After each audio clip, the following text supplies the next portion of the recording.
But the assessment principles remain the same. So these are based on the functional skills standards. Marilyn adheres vehemently to these when setting her papers. She can't ask anything that's outside of those standards. And I hope that you'll see in the questions that are set for reading, writing and SLC that these are meeting the standards set for functional skills at entry level.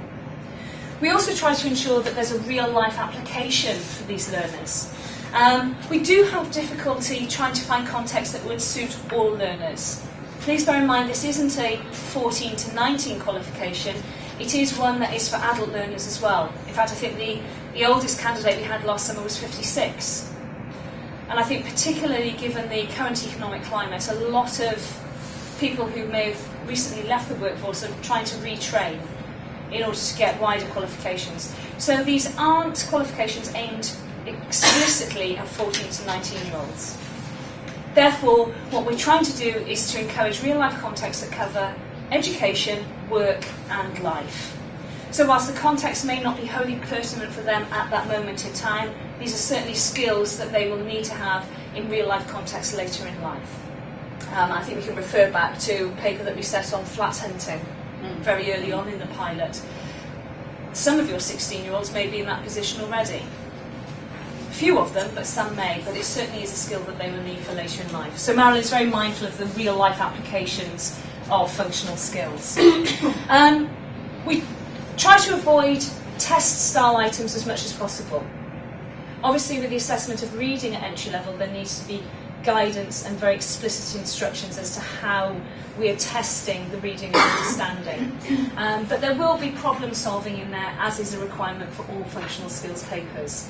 At entry one, I think problem solving was something that we deemed quite difficult to achieve, because at entry one, learners are only functioning at a very low level anyway, and problem solving isn't something that they could necessarily do independently without support. So we've tried to build those into the assessments. And we have tried to ensure that the level of reading on the writing and the speaking, listening and communication tasks is below the level that is being assessed, so that reading isn't a barrier for students accessing the particular unit. Okay. The assessment overview is entry one. This is a unitised scheme for all three entry levels. So you can enter your candidates when they're ready for a certain component. So you may want to enter them just for the reading in the November series, and then for the writing and speaking, listening, communication in the summer series.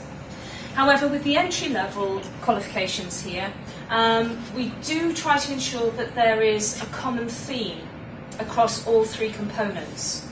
If you do want to enter all your candidates for all three components, there will be one overarching theme or topic, real-life context for them to engage with.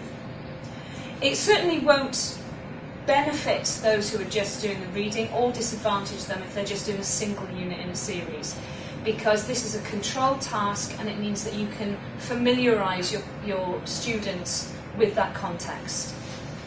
These assessments are open on receipt, so that means when the papers are dispatched to your centre, providing that they're kept under lock and key, you can open them, you can see what the theme or the topic is, for example, flat hunting, and you might want to take a couple of weeks before the assessment window starts to start introducing this as a topic to your learners. Perhaps introducing some vocabulary that they may not have come across before. Bungalow, apartment, studio flat, and exploring and unpacking some specific language for that context. So use that time wisely. Whilst you can't teach directly to the assessments themselves, you can prepare the learners for the context of the assessment. So at entry one, each of the units is marked out of 10. For the reading, this is a very short paper. It's designed to be administered on a one-to-one basis, because there's a lot of reading there that the tutor can undertake. And Marilyn will go through some of the papers with you so you can see exactly how this would work. We've also done our best to minimise the amount of writing that's required in the reading tests. It's not a test of writing, it is a test of understanding and reading words on the page. So we've tried to do those as matching exercises, drawing lines between things, tick boxes and so on, that just show us exactly what the candidates understood.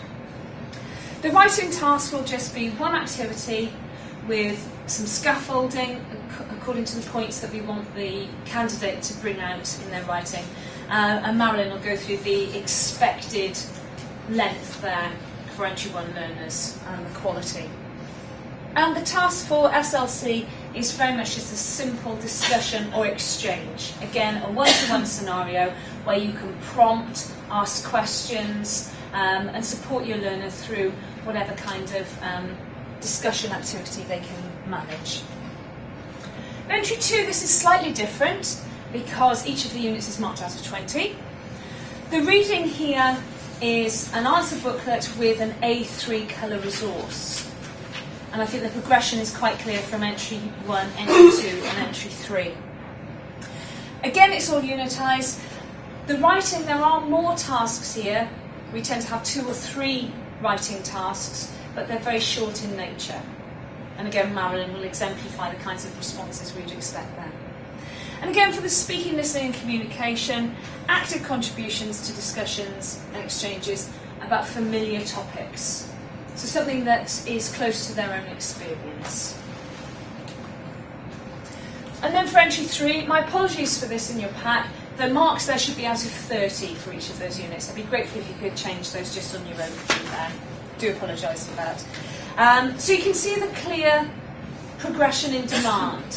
I've got a quick question. Yeah, sure. If this is stupid, but as entry 1 is out of 10 and entry 2 is out of 20 and so on, if you put something in for entry 2, for example, and they only hit an average of 9 marks in each of the assessments, does that mean they get entry 1 or not? That's a very pertinent question, because that was something we were able to do in the piloting of functional skills. We were allowed to award an exceptional award, which meant exactly that. If you had an entry 2 entry, your candidate was sitting in an entry 2 paper and they failed to meet entry 2, we could assess them against the entry 1 standards and award that.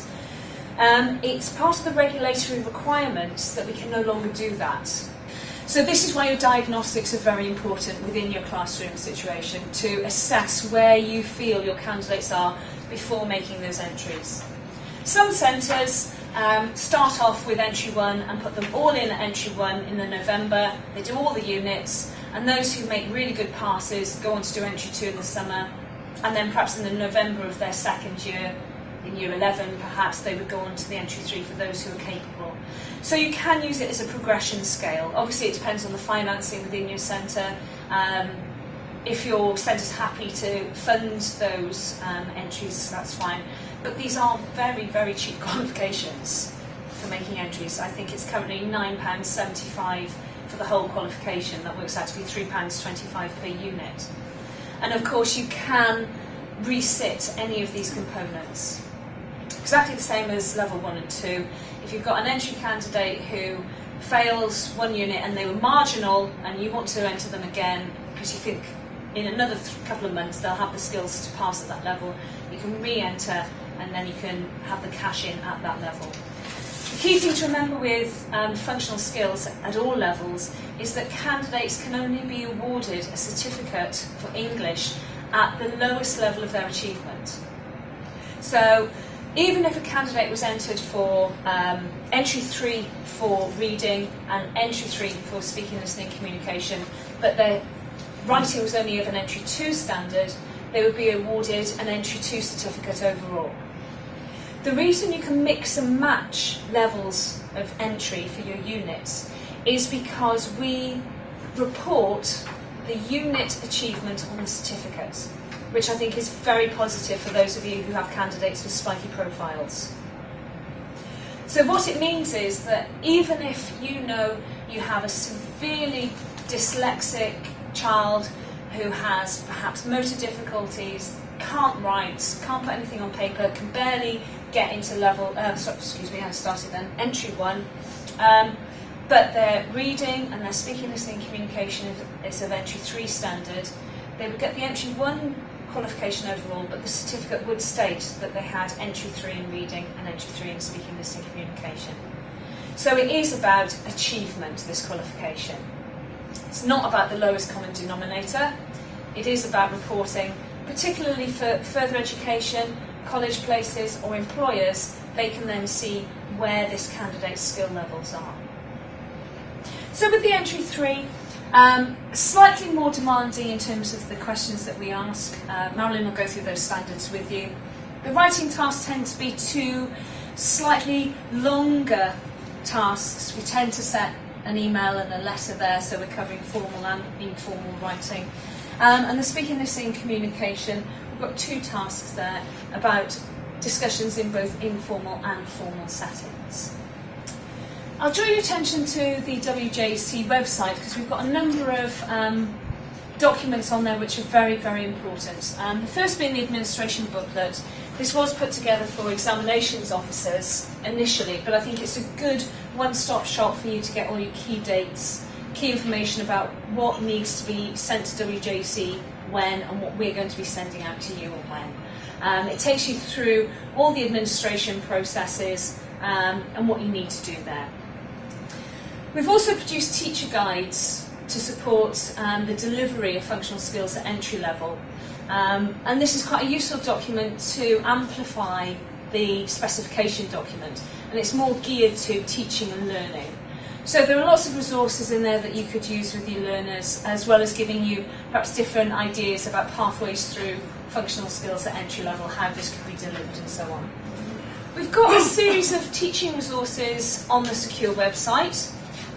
We've modified the interactive whiteboard schemes of work that we've created for levels 1 and 2 to be appropriate for entry-level learners. And as those are in PowerPoint, it means that you can go in and you can adapt them for use with your own specific learners and whatever ability they may be. Obviously the specifications and the past papers are available. The past papers and mark schemes you can access via the Secure website. Those of you who don't have access to it at the moment, you'll need a user account which can be created for you by your examinations officer.